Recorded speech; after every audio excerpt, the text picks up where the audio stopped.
Min amthilati shirki ibadallah, na miongoni mwa ushirikina uliopo kwenye ardhi hii ibadallah, sawa sawa ni yako Tanzania au duniani, ni adhabhu li ghairi llah, ni watu wanachinja kwa asiye kuwa Allah subhanahu wa ta'ala, hali ya kuwa Allah tabaraka wa ta'ala ametuambia inna a'tainaka al-kauthar fasalli li rabbika wanhar, swali kwa ajili ya Mola wako, wanhar, na uchinje kwa ajili ya Mola wako.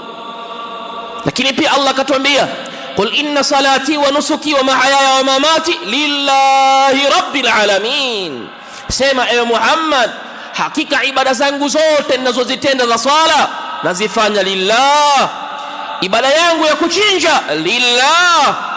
Mola wetu anatuambia sisi tuchinje kwa ajili ya Allah subhanahu wa ta'ala.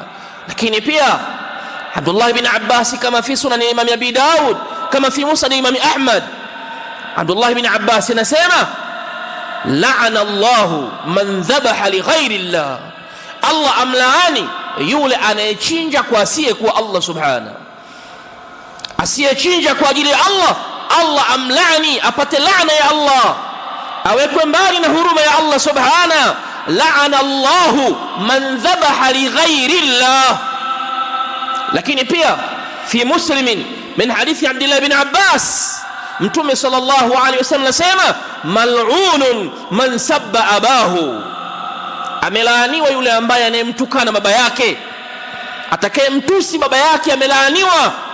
Wa mal'unun man sabba ummuhu, na amelaaniwa mwenye kumtukana mama yake. Kisha Mtume akamaliza akasema wa mal'unun man dhabaha li ghairi llah, na amelaaniwa yule ambaye anayechinja kwa asiye kuwa Allah subhanahu, atakayechinja kwa ajili ya jini, atakayechinja kwa ajili ya mashayatin, akachinja kwa ajili ya wali, akachinja kwa ajili ya nabii, huyo amechinja kwa asiye kuwa Allah subhanahu. Mtume sallallahu alaihi wasallam, mtu huyo anasema amelaaniwa. Ibadallah, madha taquluna li anfusikum, mnasemaje kwenye nafsi zenu? Jamii unayokaa nayo, watu waliokuzunguruka, unaoshirikiana nao kwenye mambo mbalimbali, je, hii jamii tunayokaa hii, hakuna watu wanachinja kwa ajili ya majini? Je, hawapo watu wanachinja kwa ajili ya mashetani? Je, hawapo watu wanachinja kwa ajili ya mizimu? Billahi alaikum, kila mmoja kwa nafsi yake anakubali ya kwamba wako watu wanachinja kwa ajili ya majini na mashayatin, kwa ajili ya biashara zao au kwa mambo mengine. Fahadha ainu shirk, huu ni ushirikina.